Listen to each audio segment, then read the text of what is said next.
abad sudah usia Masjid Jogokarian Yogyakarta. Dan masjid ini pun menjadi masjid besar percontohan se-Indonesia. Untuk mengetahui bagaimana masjid ini bisa berkembang seperti itu, saya akan berbincang langsung dengan takmir Masjid Jogokarian, yaitu Ustadz Jazir ASP. Assalamualaikum Ustadz. Waalaikumsalam. Oke, saya mau tanya dulu ini tentang masjid besar percontohan yang ditetapkan oleh Kementerian Agama Republik Indonesia. Awal mulanya bagaimana bisa menjadi masjid percontohan seperti itu? Ya, kalau mengenai status masjid percontohan melalui seleksi ya. Jadi seleksi di tingkat kecamatan, di tingkat kota, provinsi, dan terakhir penilaian nasional. Ternyata masjid kita ini dinyatakan sebagai masjid besar percontohan nasional terbaik di bidang manajemen. Di bidang manajemen, ya memang sangat terkenal sekali Pak, manajemen masjid yang selama ini sering dilakukan oleh Masjid Jogokarian. Lalu pertanyaannya adalah manajemen seperti apa sih memang ini yang selalu ditetapkan oleh masjid ini dan berbeda dengan masjid-masjid lainnya? Ya, jadi biasanya pengurus masjid itu selalu berpikir pada bangunan masjid dan kegiatan di dalam masjid. Tetapi kami ingin mengembalikan fungsi masjid sebagaimana di masa Rasulullah SAW, bahwa kehadiran masjid itu harus dirasakan manfaatnya oleh masyarakat luas. Sehingga yang kami kelola itu sebetulnya adalah masyarakatnya melalui kegiatan masjid, bukan mengelola bangunan masjidnya. Ya. Sehingga kegiatan di masjid ini memang fokus untuk melayani masyarakat, membantu masyarakat menyelesaikan problem-problem masyarakat yang bisa dilakukan oleh masjid. Inspirasinya Pak, kepikiran dengan manajemen masjid seperti ini, karena masih sangat jarang sekali manajemen masjid yang seperti yang dilakukan oleh pihak Jogokarian ini. Ya, kita belajar dari sejarah masjid di masa Nabi Shallallahu Alaihi Wasallam. Misalnya contoh paling sederhana, di masa Rasulullah itu masjid dibuat menara sederhana. Yang pertama digunakan adzan oleh Bilal memanggil orang datang ke masjid. Tetapi ternyata lebih banyak dimanfaatkan menara itu oleh Nabi. Rasulullah itu sering naik ke menara itu, lebih banyak daripada naiknya Bilal ke menara. Bukan untuk adzan atau menyudang lain, tapi Rasulullah melihat sekeliling itu, memastikan ya, apakah seluruh lingkup masjid itu pada saat-saat akan memasak, apakah seluruh dapur masyarakat itu berasap. Jadi kalau ada dapur masyarakat yang tidak berasap, Rasulullah segera mendatangi, barangkali tidak punya bahan yang dimasak. Ya, barangkali mereka tidak memiliki uang untuk kebutuhan sehari-hari, maka Rasulullah akan memberikan bantuannya. Kalau Rasulullah tidak cukup hartanya, dia akan meminta para sahabat yang lain. Sehingga kehadiran masjid itu benar-benar dirasakan oleh lingkungannya. Nah, itulah yang kita ingin tiru. Sekarang orang meniru bangun menaranya, ya. Padahal adzan sudah bisa tanpa menara keras melalui loudspeaker. Tetapi jarang sekali kemudian masjid itu menengok rumah-rumah di sekeliling masjid, apakah mereka itu bisa makan, apakah ada makanan di rumah mereka ketika mereka memerlukan. Ya. Apakah ada orang yang tidak bisa tidur hanya karena anaknya belum bayar SPP mau ujian. Nah, itulah yang kita lakukan. Itu yang dipikirkan di Jogokarian ya Pak ya. Tapi ada yang unik nih Pak, dari masjid ini adalah sholat subuhnya. Nah katanya kalau sholat subuh di sini itu rasanya kayak sholat Jumat saking ramainya. Itu sebenarnya berapa sih Pak jamaahnya dan kok bisa sih seperti itu?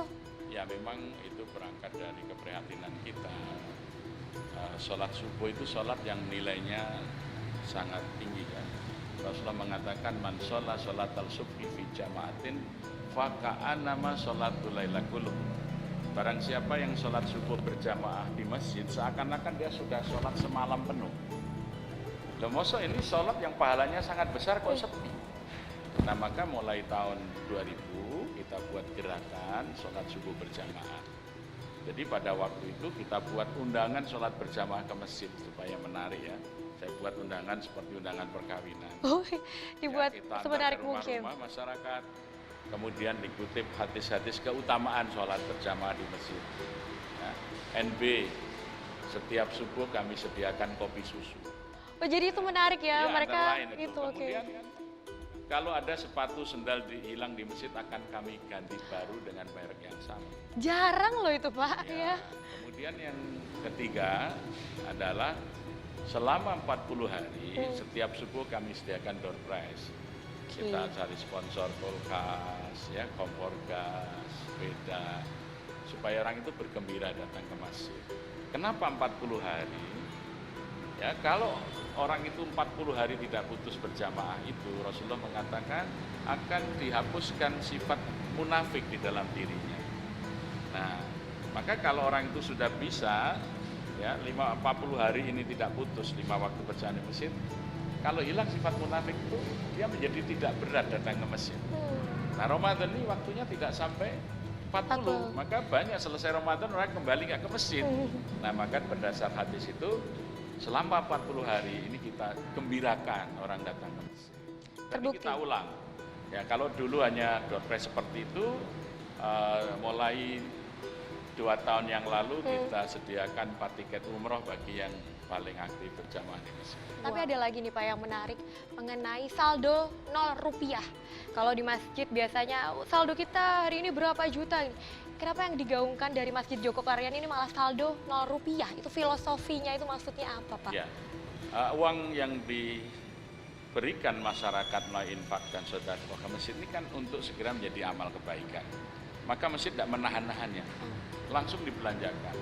Jadi satu saat misalnya kita lihat, ada orang difabel, dia akan masuk ke masjid tidak bisa karena undang-undangan.